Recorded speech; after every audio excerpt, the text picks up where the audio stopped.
أعوذ بالله من الشيطان الرجيم.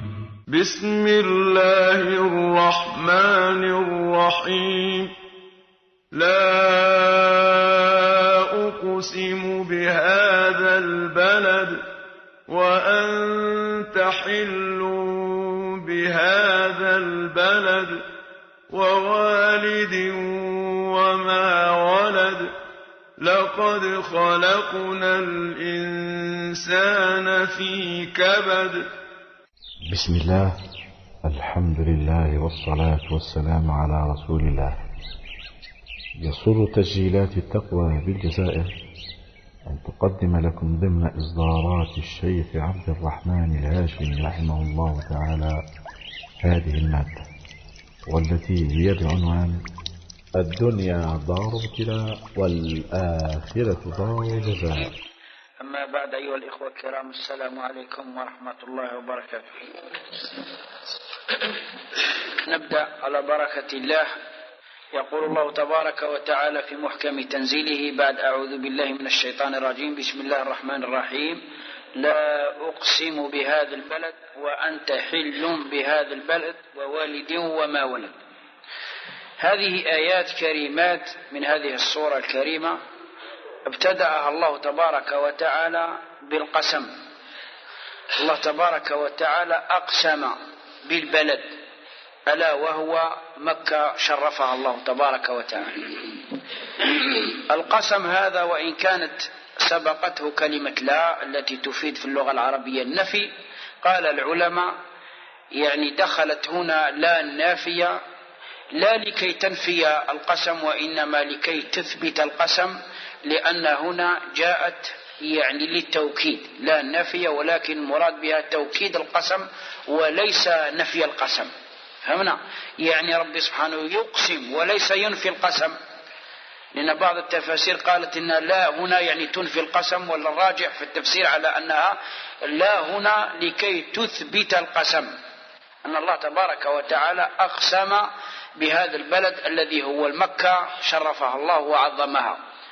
يقسم بها كما أقسم بالفجر وبالليالي العشر وكذلك بالشفع والوتر، وأقسم كذلك بالطارق، وأقسم. لله تبارك وتعالى شؤون في قسمه، فلله تبارك وتعالى أن يقسم بما شاء، كما هي القاعدة المضطردة: لله تبارك وتعالى أن يقسم بما شاء من مخلوقاته، وليس لعباده أن يقسموا إلا به. الله تبارك وتعالى يحلف باش بغى، بينما نحن لا نقسم إلا بالله تبارك وتعالى. من كان حالفا فليحلف بالله أو ليصمت.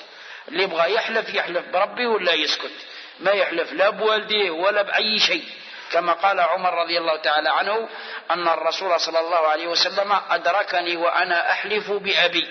سيدنا عمر قال: الحقني الرسول صلى الله عليه وسلم في سفر من الأسفار وأنا أحلف بأبي، يحلف بأباه، لأن العرب في الجاهلية كانوا يعظمون آباءهم كثيرا ويحترمونهم كثيرا، ولذلك الله تبارك وتعالى قرن ذكره بذكر الآباء، كما في قوله تبارك وتعالى: فإذا أفضتم من عرفات فاذكروا الله عند المشعر الحرام كذكركم آباءكم أو أشد ذكرا. يعني اذكروا ربي كما تذكروا والديكم ولا أكثر، لأن الناس الأوائل المشركون كانوا متعلقين بآبائهم تعلقا عظيما، كانوا يحبونهم حبا عظيما ويعظمونهم ويبجلونهم، ولذلك كانت القبيلة تقوم عن بكرة أبيها وأمها إذا ما ظلم أحد الآباء أو أحد الأجداد، تقوم القبيلة كلها لكي تنافح على هذا الإنسان هذا. كانوا يعني متفانين في حب آبائهم وحب أجدادهم. إذن قال سيدنا عمر: أدركني رسول الله صلى الله عليه وسلم وأنا أحلف بأبي. سيدنا عمر غلط في بداية الإسلام، وكان يظن على أن هذا الأمر فيه سعة أو هذا الأمر فيه مباح، احلف ببابه، والرسول صلى الله عليه وسلم يسمع. قال لهم: إن الله ورسوله ينهيانكم أن تحلفوا بآبائكم أو بالطواغيت. قال لهم: ربي والرسول راه ينهيكم ما تحلفوش بوالديكم وما تحلفوش بالطواغيت، يعني بالأصنام، باللات والعزى ومنات وغيرها. فهمنا كيف؟ والآن ما عندناش هذا، ولكن عندنا من ينوب منابهم، لأن القضية كلها ترجع إلى الوثنية. قبر أو شجرة أو أي شيء أو قبة أو غيرها الإنسان يحلف بها فقد أشرك والعياذ بالله، لأن الرسول صلى الله عليه وسلم يقول في الحديث الصحيح: من حلف بغير الله فقد كفر، وفي رواية أخرى: من حلف بغير الله فقد أشرك، والحديثان صحيحان. إذن لله تبارك وتعالى أن يقسم بما شاء وأن يحلف بما شاء، وليس لعباده أن يقسموا وأن يحلفوا إلا به. إذن الله تبارك وتعالى من جملة الأشياء التي أقسم بها أقسم بالبلد: لا أقسم بهذا البلد الذي هو مكة شرفها الله. ثم يقول للرسول صلى الله عليه وسلم: وأنت حل بهذا البلد، يعني وأنت يا محمد في حالة وجودك في هذا البلد الذي هو مكة فأنت في حل، في حالة ما إذا أردت أن تحارب الكفار أو أن تجاهدهم لأنهم فسدوا في الأرض وعثوا فيها فساد، فلا تتحرج في حربهم وأنت في الحرم. لأن الرسول صلى الله عليه وسلم كان يعني يجعل 1000 حساب وحساب كيف إذا أذن له بالجهاد كيف يحارب ناسا داخل الحرم، لأن الحرم حرمه الله تبارك وتعالى كما جاء في الحديث الصحيح الذي رواه البخاري وغيره أن الله تبارك وتعالى حرم مكة منذ أن خلق السماوات والأرض، فهي حرام إلى يوم القيامة، لا يعضد شجرها ولا يختلى خلها إلا الإذخر كما استثناه للصحابة رضي الله تعالى عنهم. قال: وإنما أحلت لي ساعة من نهار، إنما أحلت لي ساعة من نهار، ثم هي محرمة إلى يوم القيامة، فليبلغ منكم الشاهد الغائب. يقول لهم الرسول صلى الله عليه وسلم: مكة من اللي خلق ربي الأرض، لما خلق ربي الأرض وعين فيها البقاع المقدسة عين مكة هناك وعين المدينة هناك وعين القدس هناك، عين هذه الأماكن المقدسة. ومكة قال أن الله تبارك وتعالى حرمها لما خلق السماوات والأرض، فهي حرام إلى يوم القيامة. وقال الرسول صلى الله عليه وسلم: ممكن أحد يعني يتعلل ويقول كيف الرسول صلى الله عليه وسلم جاز له أن يقتحمها وهو يعني في اللباس وفي الدروع وفي السلاح مع صحابته، واقتحموها يعني ووقعت فيها حروب بين الصحابة وبين المشركين. جاز لأحد أن يقول: لماذا لو كانت محرمة كيف ساغ لرسول الله أن يحلها وأن يقتحم الكفار داخلها؟ هنا الرسول صلى الله عليه وسلم أجاب على هذه الشبهة وقال: إنما أحلت لي ساعة من نهار، ربي سبحانه حللها له ساعة من النهار حتى انتهى من الحرب الذي هو كان في فتح مكة. في فتح مكة لما الرسول صلى الله عليه وسلم دخل مكة دخل وعلى رأسه المغفر وعليه لأمته وعليه عدته الحربية، وكذلك أصحابه رضي الله تعالى عنهم في 12,000 جندي من كيف من المسلمين الأتقار الأبرار، هذو كلهم جاءوا فتحوا مكة ودخلوها كذلك وحاصروا المشركين، ونزل المشركون عند ذلك على ما حكم رسول الله صلى الله عليه وسلم. واشتبك خالد بن الوليد رضي الله تعالى عنه مع كفار المشركين قريب من الحرم الشريف على مقربة منه حوالي 50 متر هكذا، اشتبك مع كفار المشركين حتى الزقاق هذا لازال حتى الآن يسمى، الناس اللي راحوا حجوا وشافوا يسمى الزقاق الشبيكة، وهناك سمي شبيكة لأن خالد بن الوليد رضي الله تعالى عنه اشتبك مع جيش المشركين. وهنالك كذلك مقبرة صغيرة عند هذا المكان هذا مدفونين فيها الصحابة الذين ماتوا في هذا الاشتباك الذي دار بين جيش خالد بن الوليد وبين جيوش المشركين، فيها الصحابة هذو مدفونين. فمن كيف؟ وحدثوني يعني ناس ثقات، يا مازالت المقبرة حتى الآن محوطين عليها بسور كبير. وحدثني بعض الثقات ساكنين في مكة قالوا قبل حوالي 30 سنة أو أكثر الحكومة دارت مشروع، دارت طريق كبير ودارت قنطرة كبيرة تمر فوق المقبرة هذه، حفروا المقبرة هذه قالوا وجدوا الصحابة بأكفانهم كما دفنوا، وجدوهم واحد منهم كان يحفر قسم لي بالله داخل الحرم، قال لي أنا حضرت وشفت بعيني الكفن بيض كما حطوه، قال لي بينما المقبرة هذيك حتى واحد ما يدفن فيها، ممنوع دفنوا فيها الصحابة، ردوا عليها الحيط وخلوها. قال أنا شفت الكفان، قال أنا أحفرت معاهم وعاونت، قال شفت الكفان بيضاء بعيني، لأن الله تبارك وتعالى أذن للأرض أن لا تأكل لحم الصالحين ولحم الأنبياء ولحم الشهداء، لا تأكلها يعني نادرا في العالم. أما الحاجات بعض الأشياء يعني صحيحة صريحة، بعض الشهداء الخلص والأنبياء كذلك لا تأكل الأرض أجسادهم. وحمزة رضي الله تعالى عنه كما ثبت في الحديث الصحيح أن معاوية لما أجرى العين التي كانت بأحد، كانت عين في أحد، أجرها معاوية رضي الله تعالى عنه، دار لها واد ودار لها قنوات باش تمر للمدينة باش تسقي نخل المدينة وتسقي أهل المدينة. لما مرت على مقابر الشهداء ومرت على قبر حمزة رضي الله تعالى عنه، قال لهم معاوية حفروا على القبر هذا، خرجوه ديروا في العلو باش العين تمر من الوادي يعقب منا باش ما يخسروش. فأخرجوا سيدنا حمزة كما دفن، وأخرجوا الصحابة الذين كانوا معه كما دفنوا. وجابر بن عبد الله رضي الله تعالى عنه كما روى البخاري في كتاب الجنائز، البخاري في كتاب الجنائز روى حديثا صحيحا عن جابر بن عبد الله رضي الله تعالى عنه قال: لما مات أبي دفن بالبقيع مع الناس، دفن في أحد مع الناس.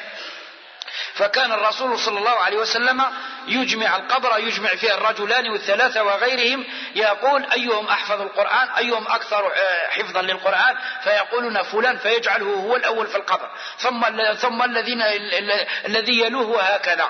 فمن كيف يقول شكون يحفظ كثير في القرآن، يقولوا فلان يدخله هو الأول في القبر والآخرين يجوا موراه، يدير زوج في قبر، ثلاثة في قبر، ربعة في قبر، حتى لأن الصحابة تعبوا ما يجموش كل واحد يحفروا له وحده. قال جابر بن عبد الله قال رضي الله تعالى عنه، قال أبوه اللي هو عبد الله بن عمرو بن حرام دفن مع أحد الصحابة في قبر واحد. قال: فلما مرت على أبي حوالي 6 أشهر قال: ذهبت لكي أخرج أبي وأدفنه لحاله. قال بعد 6 شهور قلت نروح يحفر على باباه ويخرجه ويدفنه وحده. قال: فذهبت فحفرت عنه فوجدته كما دفن، لم يتغير منه شيء ولم أنكر منه شيء. قال: ما انكرت منه والو، كيما باباه هو باباه بعد 6 شهور، والحديث صحيح مروي في صحيح البخاري في كتاب الجنائز. إذن يا إخواني الكرام نرجع لهذا البلد كما قال الله تبارك وتعالى: وأنت حل بهذا البلد، يعني يا محمد لا تتحرج ما دمت أنت يعني حال بهذا البلد، لا تتحرج. إذا أردت أن تحارب المشركين فهم أولى أن يحترموا بيت الله لأنهم على باطل بينما أنت على حق. فإذا أردت أن تنصر الحق فلا يهمك من أمر المشركين في شيء، بل قاتلهم ولو كانوا داخل الحرم. فمن كيف ولو داخل مكة حاربهم ولا يهمك، لأنك تريد أن تنشر الحق، والذي يريد أن ينشر الحق لا يهمه في شيء من إما مساجد وإما حرم وإما غيرها، فلا يهمه في شيء، لأن الحق أعظم حرمة عند الله. فمن كيف بينما مكة زمان محرمة، حتى أن الجهلاء الأوائل كان يجد الرجل منهم يجد قاتل أبيه داخل الحرم فلا يقتله ولا يتعرض إليه بسوء حتى يخرج من خارج الحرم. كانوا الأولين المشركين لما يلقى واحد اقتل له باباه ويلقاه داخل يطوف داخل البيت ما يدناش ليه، هو اقتل له باباه يتعرض له خارج الحرم، يعني حوالي 12 كيلو على جميع الجهات يتعرض له، كي يخرج من 12 كيلو لليه يقتلوه ولا يضربوه ولا كذا. وإنما داخل حدود الحرم لا يتعرض إليه بسوء، لأنهم كانوا يعظمون هذا البيت تعظيما كبيرا، ولكنهم والعياذ بالله مشركون. تعظيمهم هذا لا ينفعهم عند الله في شيء، لأنهم مشركون، والإيمان هو الذي يعظم فيه الإنسان الله تبارك وتعالى ويعظم فيه شعائر الله تبارك وتعالى. إذن رب سبحانه أقسم بالبلد الذي هو مكة، وأقسم بحال الرسول صلى الله عليه وسلم وهو إقامته في الحرم الشريف، وكذلك أقسم بالوالد وما ولد، ووالد وما ولد. أقسم الله تبارك وتعالى بالوالد وبالولد. قال العلماء المراد به آدم وذريته، وقال آخرون المراد به كل والد وكل ولد، وهذا أقرب إلى الصواب. يعني الله تبارك وتعالى أقسم بالذرية وأقسم بالآباء، لأن الله تبارك وتعالى هو الذي قدر هذه الأشياء، لأن نحن ما نعرفوش العظمة تاع الله تبارك وتعالى في أنفسنا وفي آبائنا وفي مجتمعنا، بينما الله تبارك وتعالى الذي خلق هذه الأشياء هو الذي يعلمها وهو الذي يقدرها، فبذلك أقسم بها. أقسم الله تبارك وتعالى بالوالدين، وأقسم كذلك بالذرية التي تفرعت بقدرة الله تبارك وتعالى. الذرية هذه منين جات بقدرة الله تبارك وتعالى، والوالدين هذو منين جاءوا كذلك جاءوا بقدرة الله تبارك وتعالى. إذن الله تبارك وتعالى كأنما أقسم بقدرته التي تمثلت في الوالدين وتمثلت في الأولاد. فهمنا كيف؟ إذن الله تبارك وتعالى أقسم بالبلد، وأقسم بالرسول صلى الله عليه وسلم وهو حال في هذا البلد الذي هو مكة، وأقسم بالوالدين، وأقسم بالذرية، لأن عظمة الله تبارك وتعالى وقدرة الله تبارك وتعالى تتجلى في هذه المخلوقات العظيمة. إذن يزيد الله تبارك وتعالى في الآية يثنيها ويقول ووالد وما ولد لقد خلقنا الإنسان في كبد. هذا هو جواب القسم، لأن كما قلت لكم دائما القسم لما يكون في القرآن يكون قسم ويكون جواب قسم. فمن كيف لابد، ولو طال يعني المقام ممكن تأتي آيات كثيرة يعني لا يتطرق إليها القسم، ولكن يأتي بعدها ويأتي القسم على طول لابد. الله تبارك وتعالى أقسم. لماذا أقسم؟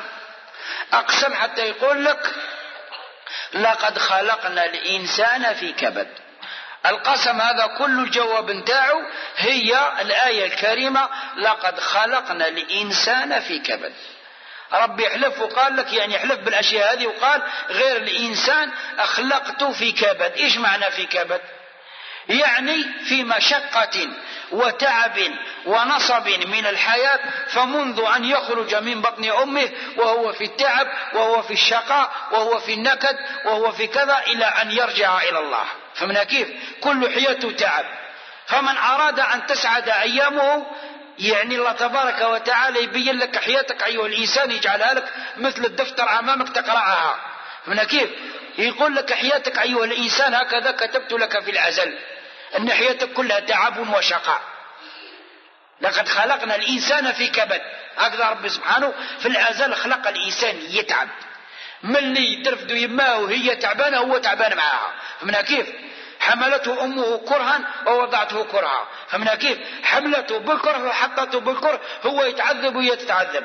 فمن كيف؟ إذن هذا الإنسان وكذلك لما يخرج رأى كذلك مع الرضاع ومع التعب ومع المرض، وبعدين لما يكبر يصبح يجري على الخبز، يجري على القوت، يجري على المعيشة. لما يصرفوا عنده أولاد تتفرع المشاكل بتاعه وتتوزع ويبقى حاير. إذن الشيء اللي كتبوا له ربي على أن نكتب له في الأزل أن هذا الإنسان من نصيبه في الحياة هذه، من نصيبه الشقاء ومن نصيبه التعب ومن نصيبه يعني جميع المشاكل وجميع مثلا المنغصات.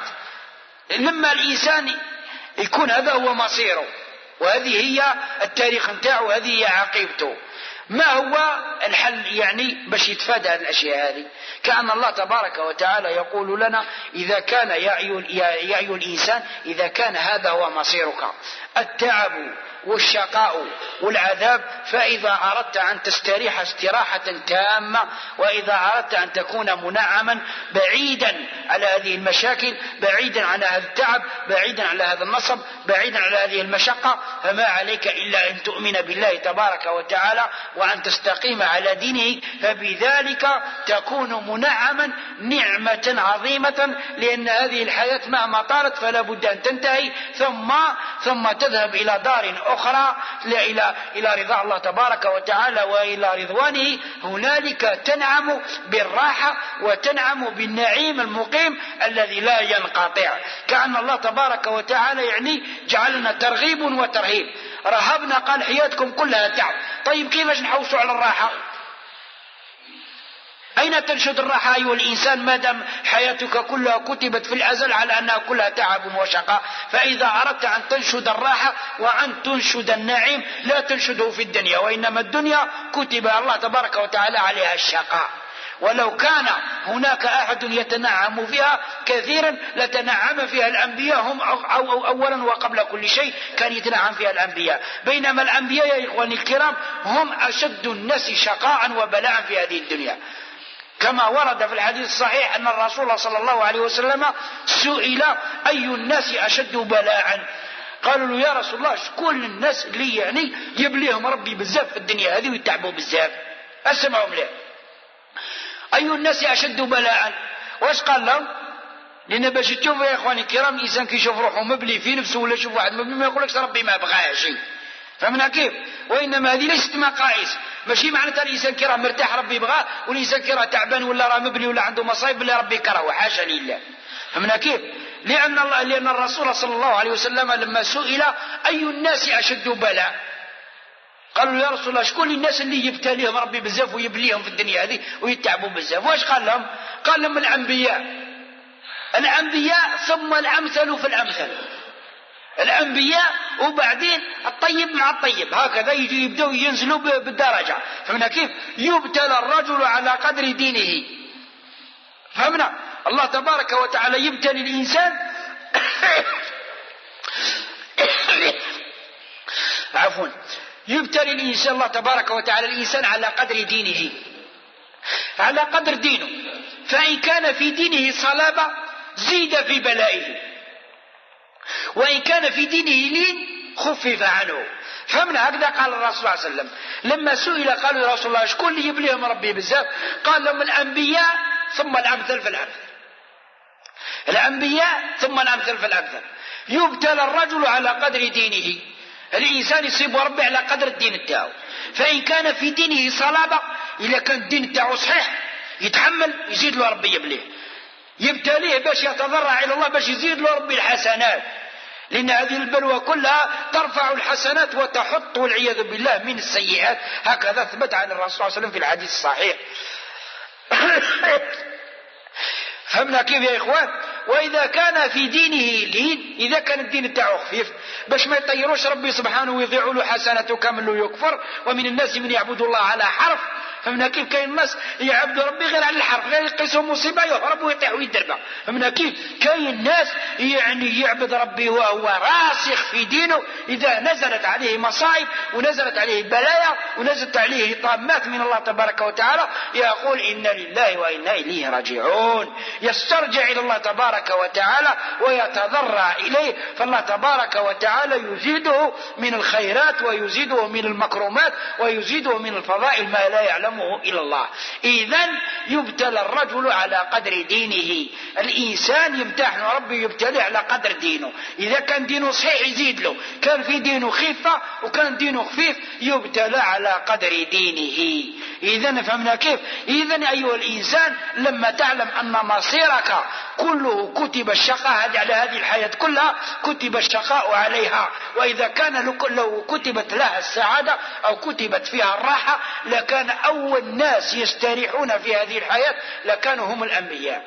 ولكن بالعكس الأنبياء هم الذين امتحنوا كثيرا في هذه الحياة وتعذبوا كثيرا وامتحنوا وابتلوا في هذه الحياة ابتلاء عظيما، حتى أن الإنسان لما يقرأ ويتصفح غزوة أحد ماذا جرى للرسول صلى الله عليه وسلم فيها يتعجب كيف رسول صلى الله عليه وسلم، كيف هذا رسول من عند الله ويوقع في هذه المصائب والله تبارك وتعالى يبليه بهذه المشاكل فتتكسر رباعيته وينشق خده الشريف وتدخل حلقة المغفر في جبينه الشريف. فمن كيف هذه كلها مصائب وهو يمسح الدم عن وجهه الشريف ويقول كيف يفلح قوم خضبوا وجه نبيهم بالدم وهو يدعوهم إلى لا إله إلا الله. كيف ناس يفلحوا يخضبوا له جهد عن النبي تاعهم بالدم وهو يدعوهم إلى لا إله إلا الله ويمسح والدم يا إخواني الكرام والدم ينزف من جبينه الشريف.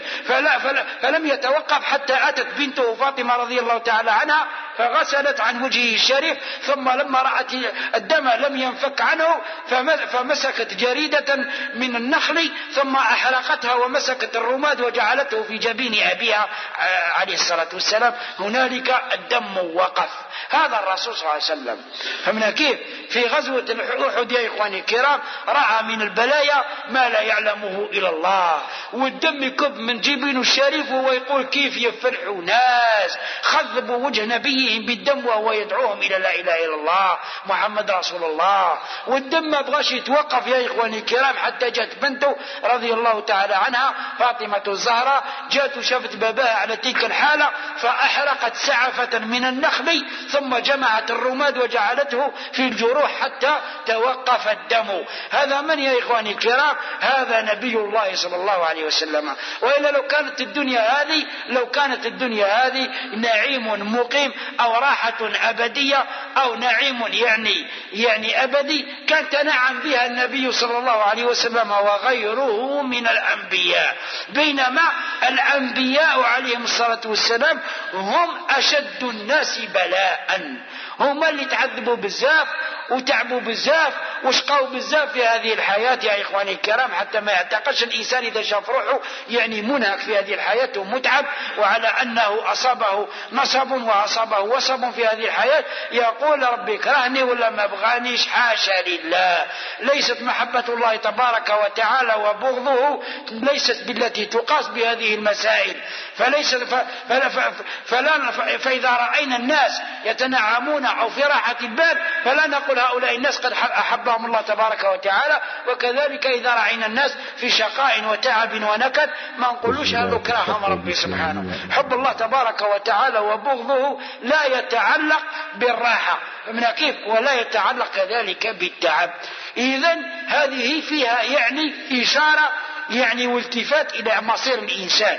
يقول لك أيها الإنسان إذا كان مصيرك التعب ومصيرك الشقاء ومصيرك النكد في هذه الحياة، فإذا أردت أن ترتاح راحة تامة وأنت تتنعم نعيما مقيما فما عليك إلا أن تؤمن بالله تبارك وتعالى وأن تلتزم بشرعه الحنيف، فبذلك تكون لك السعادة الأبدية. فمن كيف الآخرة. أما الدنيا هذه فمهما طالت فمصيرها إلى الزوال فلا يعول عليها، فإنها كما قالوا سحابة صيف. كي السحابة تاع الصيف ما يديروش عليها الناس، موش مثل السحابة تاع الشتاء. فمن كيف إذا لم تمطر هنا مطرت هناك. أما سحابة الصيف فلا يعتمد عليها في شيء، حتى لنفرض جدلا وأنزلت هذه السحابة هذه لا تغنينا في شيء، لأن الوقت وقت حر والسحابة قليلة لا تنفعنا في شيء. فمن كيف إذن الله تبارك وتعالى يبين لنا في هذه الآية على أن الإنسان مصيره إلى الشقاء ومصيره إلى التعب. لقد خلقنا الإنسان في كبد. الإنسان خلقناه في مواجهة وفي كبد وفي تعب وفي مشقة، فإذا أراد الراحة وإذا أراد النعيم فما عليه إلا أن يستجيب لشرع الله تبارك وتعالى وإلى تعاليم دينه الحنيف، فبذلك تكون له الراحة التامة والنعيم المقيم. أما الدنيا يا إخواني الكرام لا يعول عليها، فإذا الإنسان تنعم فيها في يوم جاءته المنغصات في اليوم التالي، وإذا جاءته النعيم في اليوم التالي جاءته المنغصات في اليوم الثالث، وهكذا. إذن الدنيا دائما في تقلب. فمن كيف بينما الآخرة هنالك الله تبارك وتعالى يفصل النعيم عن الشقاء. فالآخرة يا إخواني الكرام الدنيا هذه راهي مخلطة، ولكن في الآخرة الله تبارك وتعالى يفصل النعيم عن الشقاء. نعيم مقيم أبدي سرمدي، وكذلك شقاء متعب أبدي سرمدي. فمن كيف يوم القيامة الدنيا هذه راه الإنسان مرة يضحك مرة يبكي، بينما في الآخرة ربي يفصلها، يخلي اللي يضحكوا وحدهم واللي يبكوا وحدهم، ما يخلطهاش. أصحاب الجنة كل شيء نعيم، جعلنا الله وإياكم منهم. أصحاب الجنة كل شيء نعيم، حتى حجمتنا غسلوا الجو تاعو. واصحاب جهنم والعياذ بالله كل شيء شقاء، ما فيهم حتى حاجة تنوس عليهم، لا الماء تاعهم ولا ماكلتهم ولا شرابهم ولا الظل تاعهم ولا البرودة تاعهم، كل شيء عذاب في عذاب. اللي يظنها على أنها فيها نوع من الراحة يجد فيها العذاب أكثر من العذاب الذي كان فيه والعياذ بالله. إذن يوم الدنيا هذه راهي مختلطة بين النعيم وبين الشقاء، ولكن يوم القيامة الله تبارك وتعالى كما يفرز الحق عن الباطل ويميز الحق عن الباطل، كذلك يميز النعيم عن الشقاء. الشقاء في جهنم والعياذ بالله والنعيم في الجنة. فمن كيف؟ إذن أيها الإنسان لما تعرف أن مصيرك مكتوب عليه المكابدة، لقد خلقنا الإنسان في كبد، يعني في تعب ومشقة ومكابدة،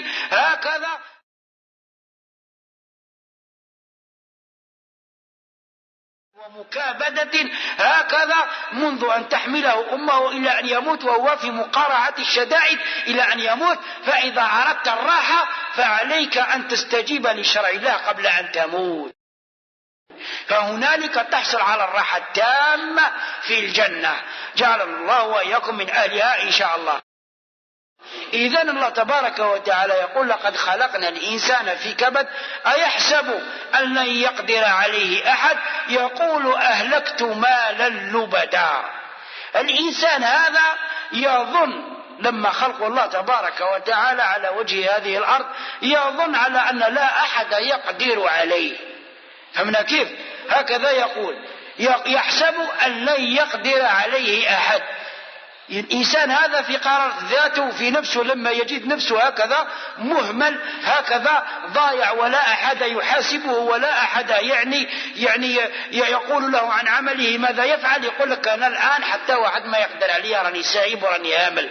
وهذه كما قلت لكم في الدرس السابق كما قال الإمام علي رضي الله تعالى عنه: الدنيا هذه عمل بلا حساب، والآخرة حساب بلا عمل. هكذا الإنسان هذا يعتقد على أنه في الدنيا هذه لا أحد يحاسبه ولا أحد يقول له ماذا تفعل، لماذا تفعل هذا ولماذا لا تفعل هذا.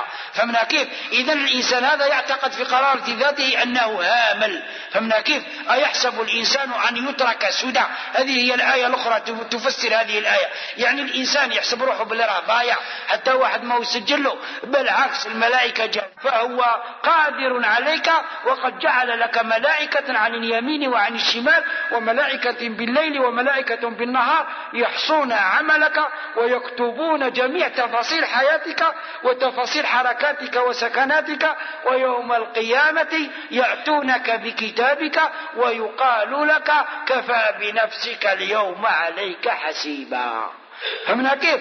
إذن أيها الإنسان لا تعتقد وتقول على أن الله تبارك وتعالى أو لا أحد يقدر علي، بل الله تبارك وتعالى الذي خلقك وقدرك وعلم ماذا تفعل في الأزل على أنه هو الذي يقدر عليك، وبالتالي جعل لك ملائكة كراما يكتبون ويحفظون ماذا تفعل، وسيحاسبك الله تبارك وتعالى بالخير خيرا وبالشر شرا. إذن فهمنا يا إخواني الكرام، هذا الإنسان لما يجد نفسه في هذه الدنيا سايب وهامل يقول لك أنا يراني ضايع هكذا ما عندي حتى علاقة. وكذلك بعض الناس والعياذ بالله المجرمين الكفرة الذين لا يؤمنون بالبعث يقولون هذه الحياة الدنيا نموت ونحيا وما يهلكنا إلى الدار، كما قال الله تبارك وتعالى. يعني حياة هذه عايشين فيها، يعني نعيشون نأكلون نشربون ونموتون نروحوا غبرة كما راهم يقولوا الشيوعيين والملحدين وغيرهم. بينما الله تبارك وتعالى لا، خلقنا في هذه الحياة،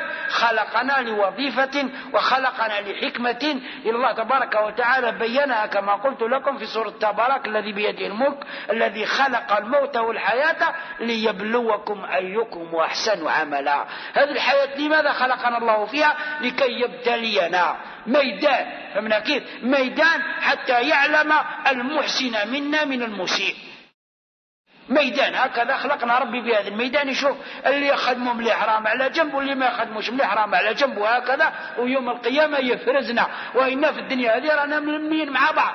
من كيف؟ رأي في الدنيا هذه رأي مخلطة كما يقولوا المحرم في المجرم، ولكن يوم القيامة ربي يفصلهم كما قالت الآية: فمنهم شقي وسعيد. فمنهم شقي وسعيد. يوم القيامة يفصلهم ربي سبحانه إلى قسمين: إلى حزب الرحمن وإلى أولياء الشيطان، أعاذنا الله وإياكم منهم.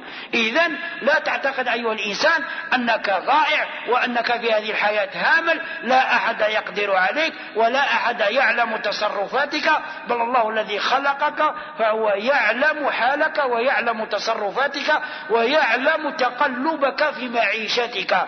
إذن ما دمت تعلم أن الله تبارك وتعالى قادر عليك ومطلع عليك ومتصرف فيك، فما عليك إلا أن تذعن لحكم الله تبارك وتعالى وإلى شرعه الكريم، فلا تتعدى محارمه، بل تقف عند حدود الله تبارك وتعالى، لأنك تعلم علم اليقين على أنك سوف تحاسب على الخير خيرا وعلى الشر شرا، وليست هناك يا إخواني الكرام فوضى. الله تبارك وتعالى ما عندوش فوضى، وإن كان رانا نشوف الدنيا هذه راهي فوضى، راه الناس يظلموا ولا واحد يحاسبهم، الناس راهي تسرق ولا واحد يحاسبها، ولكن يا إخواني الكرام التدقيق راه عند الله تبارك وتعالى.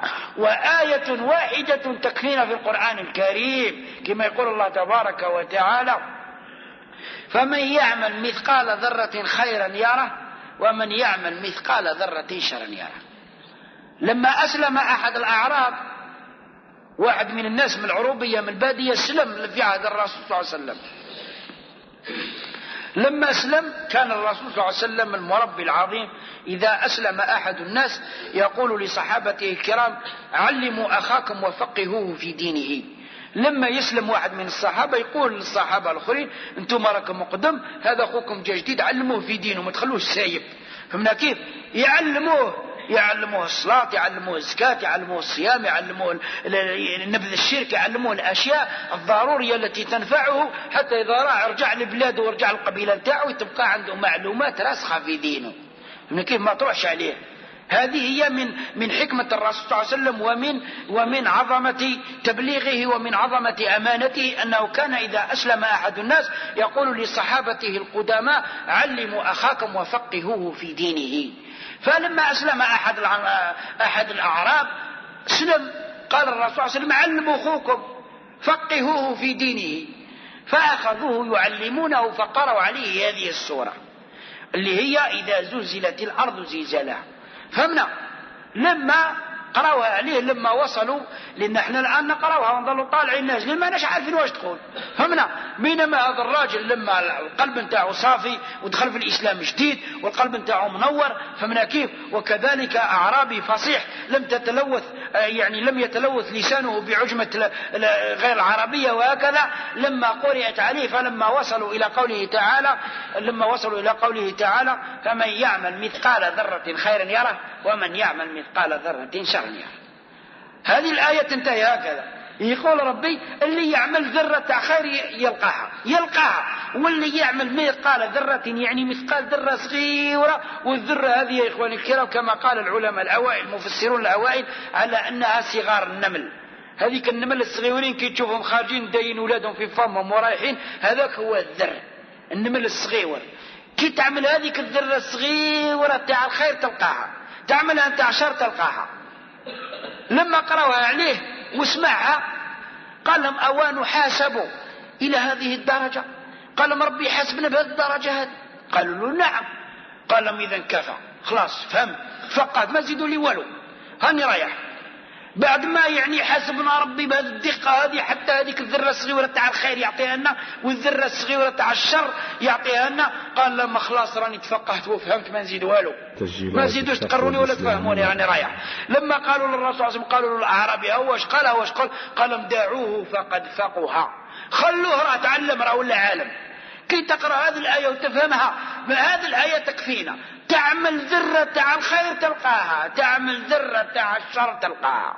فمنها كيف؟ ماشي قال حتى نخدموا العرام عاد نلقاوها، لا، ذرة صغيرة تاع خير تلقاها، ذرة صغيرة تاع الشر تلقاها. ولا يظلم ربك أحد. وما يجيش واحد لما يوم القيامة يقول: يا ربي مانيش عارف شكون دخلها لي في الملف تاعي، شكون اللي دارها في الكتاب تاعي، مانيش عارف. ما كايناش هذه.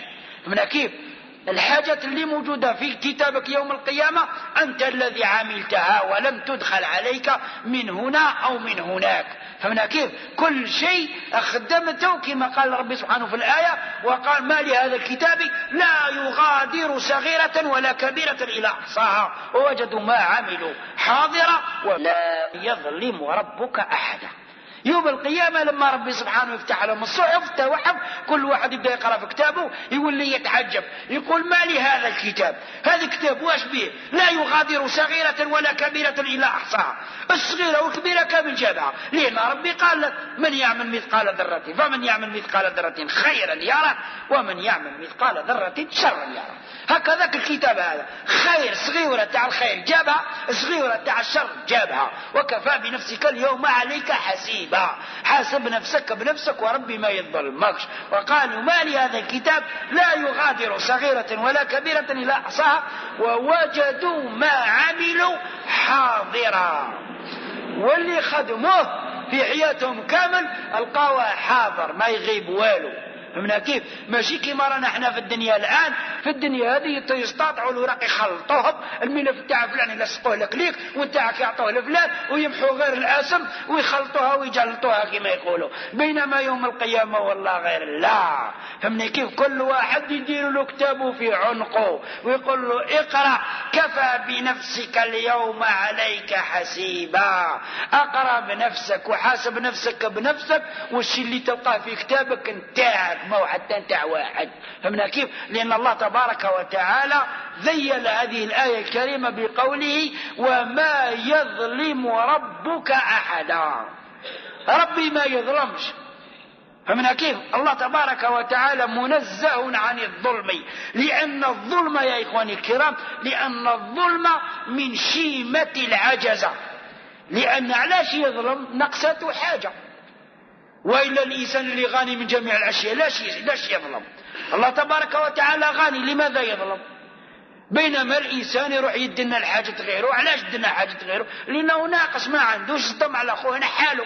من كيف؟ أضرب أخوه ظلمه لأنه يحس بالقوة ويحس أخوه باللي ضعيف. بينما الله تبارك وتعالى منزه عن الظلم لأنه غني ولأنه رب العباد. وما يظلم ربك أحدا. وكتب في الأزل كما ورد في الحديث القدسي الذي رواه مسلم وغيره أن الرسول صلى الله عليه وسلم قال إن الله تبارك وتعالى يقول يعني في الحديث القدسي يا عبادي إني حرمت الظلم وجعلته بينكم محرما فلا تظالموا.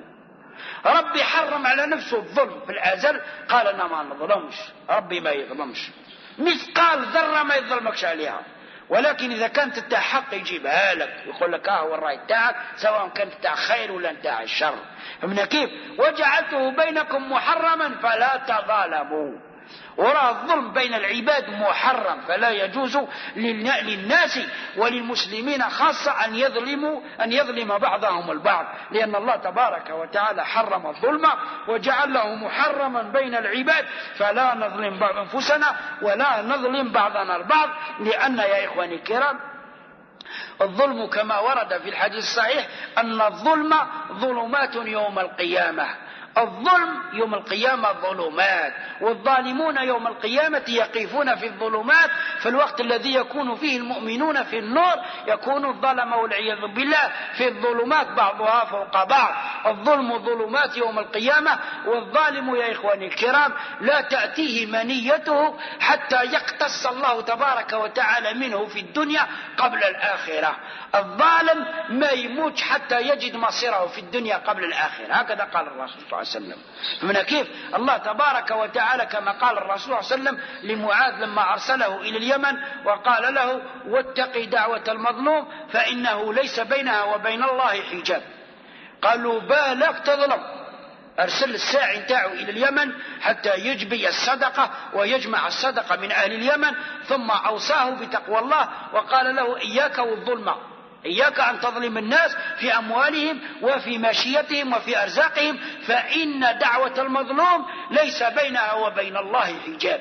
يعني الظالم مظلوم كي ينظلم ويرفع دعوته ربي على طول تطلع. ربي سبحانه ما يقول لهمش حبسوها خليها تي، يقول لك ربي سبحانه خليها تطلع دعوة المظلوم حتى توصل العرش ربي سبحانه وتجلس كأنها تغرغر.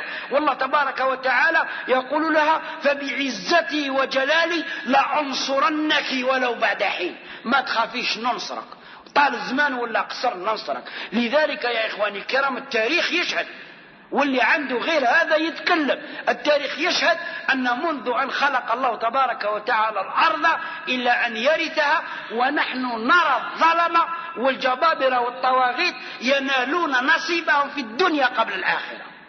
الظلمة من اللي خلق ربي الأرض حتى تخلص في الدنيا يدي الجزاء تاعه قبل الآخرة. فهمنا كيف؟ ولا تجد هناك ظالما عاش ظالما ثم مات وهو مسرورا، بالعكس يموت والعياذ بالله، وقد اختص الله تبارك وتعالى منه الاقتصاص العظيم. فهمنا كيف؟ لأن ربي سبحانه كما يقول في الآية وكذلك أخذ ربك إذا أخذ القرى وهي ظالمة إن أخذه أليم شديد. ربي سبحانه إذا أخذ القرى وهي ظالمة إن أخذه أليم شديد. ربي سبحانه يمهل للظالم كما ورد في الحديث الصحيح إن الله يمهل للظالم حتى إذا قبضه لم يفلته. الله تبارك وتعالى يملي للظالم يخليه يمشي يمشي يمشي حتى لما يمسكه مسكة ما يتحركش منها أبدا. فمن كيف يطول له كما قال ربي في القرآن وأملي لهم إن كيدي متين. خليهم يمشوا، طول له الطوارف هذوك وخليه يمشي ويسرع وفي الآخر يجيبه. فمن كيف ويخلص الأول والتالي. فمن كيف لذلك يا إخواني الكرام الإنسان ما دام يعرف على أنه سيحاسب عن كل صغيرة وكبيرة فما عليه إلا أن يصحح حسابه في الدنيا قبل الآخرة. ما دام رانا عارفين باللي نتلاقاو عند ربي سبحانه ويحاسبنا بالتفصيل عن النقير وعن القطمير. فمن كيف كل شيء يجيب ربي سبحانه ويحاسبنا عليه.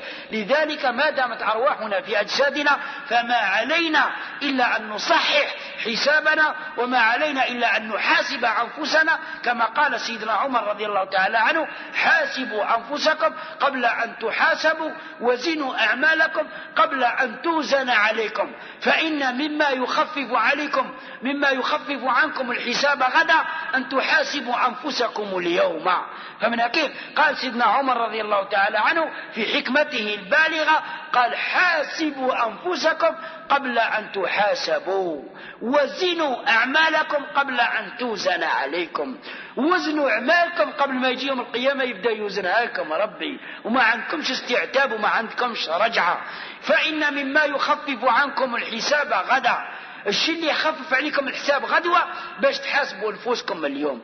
كي تحاسب نفسك اليوم تلقى غدوة تلقى روحك سهل. كما الإنسان يقول لك أنايا ما نخليش كما تقولوا انتوما الديون على ظهري ما نخليش الكريدي على ظهري لأن يتلايم عليا. فهمنا كيف نصفي الحساب دركا باش كي نربح الفلوس نديرها في جيبي حتى عاد ما يقول لي هات الدراهم نتاعي. ماشي يخلي الدنيا تتعمر فوقه لما يجيب الملايين واحد يقول له هات ال1000 فراك واحد يقول هات 100 يدوا له الدراهم يولي كأنه ما يربح ولا شيء. إذن سلك الدين تاعك في الدنيا قبل الآخرة لأن هذا اللي يخلي الحساب تاعك يبقى لك خفيف يوم القيامة. تكون حسابك خلاص يعني سلكت حسابك في الدنيا تلقى حسابك يوم القيامة خفيفة. فإن مما يخفف عنكم الحساب غدا أن تحاسبوا أنفسكم اليوم. فمن كيف الشيء اللي يخليك تكون خفيف يوم القيامة في الحساب أن تحاسب نفسك اليوم. إذن نرجع إلى الآية الكريمة يقول أهلكت مالا لبدا. الإنسان في حياته هذه يظن نفسه على أنه هامل ولا أحد يقدر عليه ولا أحد يضبط أعماله فيقول هو عايش هكذا سبهلل لا أحد يعني يقوم له أعماله ولا أحد يحاسبه. يقول أهلكت مالا لبدا أنا عايش لكي أقتل الأموال ولكي آكل وأشرب وأتنعم ولا أحد يحاسبني. يعني يقول أنا راني مخلوق باش ناكل ونشرب وندير اللي نبغي ونتمتع ونكسر سيارة وندير سيارة ونبني دار ونكسر دار وندير اللي بغيت حد راهمي وانا ملاهم رزقي وانا ملا كما يقول بعض الناس. ولكن كاذب يا إخواني الكرام. المال هذا الذي أهلكه اللي قال عليه ربي سبحانه يقول أهلكت مالا لبدا يعني مالا كثيرا. هذا المال الكثير سيحاسبه الله تبارك وتعالى عنه يوم القيامة. لأن الرسول صلى الله عليه وسلم قال في الحديث الصحيح يوم القيامة لا تزل قدم ابن آدم حتى يسأل عن أربع عن علمه ماذا عمل به وعن وعن شبابه فيما أبلاه، وعن عمره فيما أفناه، وعن ماله من أين اكتسبه وفيما أنفقه. فمنا هذا حديث صحيح. يقول الرسول صلى الله عليه وسلم يوم القيامة الإنسان ما يروح لا الجنة ولا للنار حتى يسأل ربي على 4 حاجات، 4 حاجات رئيسية. كما قلت لكم زمان عندنا الحساب العام 7 أسئلة. الحساب العام 7 أسئلة، 3 في القبر و4 في المحشر. وبعدين تجي التفاصيل. 3 تاع القبر: من ربك وما دينك ومن نبيك. هذا تاع القبر ما يسلك منهم حتى واحد، لا نصراني ولا مسلم ولا مجوسي ولا بوذي ولا غيره. كل واحد يدخل في قبره سيسأل. قال لك واللي ما حفروش القبر كلاو الحوت كلاتو النار كذا، ربي سبحانه يجمعه ويحاسبه. فهمنا كيف؟ ربي قوي، فهمنا كيف؟ وعزيز، فهمنا كيف؟ ما استطاعش الحيل هذه، هذا كلاتو كلا السباع وهذا كلا الحوت وهذا كلا البحر وهذا كلاتو النار. يقول لك هذاك سلك واقيلا سلك ما يحاسبوش ربي، كله كذب. ربي قادر يجمعه ويحاسبه. إذن 3 أسئلة تاع القبر: من ربك وما دينك ومن نبيك. وبعدين هذه 3 أسئلة رئيسية. عندنا كذلك 4 أسئلة رئيسية بعد ما نخرج من القبر. فهمنا؟ الأسئلة كلها 7 في المضمون، ولكن فيها تفاصيل أخرى، ولكن هي في المضمون 7 رئيسية. يسأل عن عمره فيما أفناه. عمرك يا ابن آدم ربي سبحانه تلقاه السجل بتاعك مكتوب لك باللي عشت 65 سنة يا ابن آدم. يلا يا ابن آدم عد لي 65 سنة وين درتها. تبدأ تحاسب 10 سنين خدمة و4 سنين قهوة والأخرى فوتبال والأخرى تلفزيون، وتحاسب. ما يقولوش راه يضحك الشيخ، والله ماني نضحك، لأن كي نطلعوا الحساب تاع القهوة اليوم نهار وغدوة نهار والنهار الفلاني نهار وتخرج الشهر، كي يخرج شهر شحال نلقاو أسبوع، كي يعقب العام شحال نلقاو شهر، كي تحك 65 سنة شحال نلقاو 2 قهوة. ياك 2 قهوة خالصة جوزتها في القهوة في القيل والقال وكثرة الهدرة. فهمنا كيف؟ والآخر جوزها في الملعب يضبح ويصرخ ويسب في الدين ويبطل في الصلاة. فهمنا كيف؟ وهكذا الآخر عند في السينما والآخر كذا يتحاسب بالدقيقة. يقول لك عبدي أعطيتك 65 سنة حاسب لي على 65 سنة وين درتها. تبدأ تحاسب. فهمنا كيف؟ عن عمره فيما أفناه، وين درت عمرك يا ابن آدم. تبدأ تحاسب وتتكلم. من كيف الملائكة تتكلم وكل شيء شاهد، وبعدين الصحيفة مكتوبة وين كنت تجلس مكتوبة، والأرض هذه اللي رانا جالسين فوقها يا إخواني الكرام يا خلقكم تقرأوا وقرينا الآية غير قبل شوية واش تقول: وإذا زلزلت الأرض زلزالها وأخرجت الأرض أثقالها، خرجت كل شيء اللي فيها. فهمنا كيف؟ وخرجت الأرض أثقالها وقال الإنسان ما لها يومئذ تحدث أخبارها. كاين ولا ما كاين؟ يبدأ الإنسان يتعجب يقول واش بها الأرض راهي تتكلم اليوم، بكري كنا نحرثوا فوقها ونعفوا فوقها بالطانك وبرك راهي تهدر. سبحان الله، فعلا راهي تهدر. تشهد أيها الإنسان واش درت فوق ظهرها. صليت تقول صلى، زنيت تقول زنيت، لعبت الدومين تقول لعب. فهمنا كيف؟ سبيت تقول سب. وبعدين واشنو؟ ما لها يومئذ تحدث. علاش الأرض راهي تتكلم؟ بأن ربك أوحى لها. الله تبارك وتعالى يوم القيامة يقول الأرض تكلمي تتكلم، يقول للجوارح هذه كما قالت آية في سورة ياسين: اليوم نختم على أفواههم. اليوم خلاص الأفواه والكلام تاع لسانهم ما يزيش. الكلام هذا اللسان هدر بزاف. الناس شكون راه يهدر في الحياة هذه؟ اللسان هو اللي راه يهدر، ولا الوذنين راهم يهدروا، اللسان هو اللي راه يهدر. يوم القيامة يقول ربي خلاص ما تزيدش تهدر، يكفيك هدرت بزاف في الدنيا. اليوم نختم على أفواههم، يختم على أفواههم ما يحضروش. وتكلمنا أيديهم وتشهد أرجلهم بما كانوا يكسبون. ويقول ربي للجوارح يلا اللسان كذاب بزاف، شحال هو يكذب الدنيا كامل ويهدر. فمنا كيف؟ يلا حبسوه ما يجيش يهدر، ختموا عليه، خلي الجوارح هي اللي تهدر. تبدا الجوارح تهدر، اليد تهدر والودن تهدر. فمنا كيف؟ والجلد يهدر والجلود. وقالوا لجلودهم لما شهدتم علينا. يبدأوا يقولوا للجنود تاعهم وعلى تشهدوا علينا وعلى شكون انت وشكون جلدك. تسجيلات كاين فرق بينك وبين جلدك؟ ما فيش فرق، ولكن عند ربي كاين فرق. الجلد يخاف ربي سبحانه، فهمنا كيف؟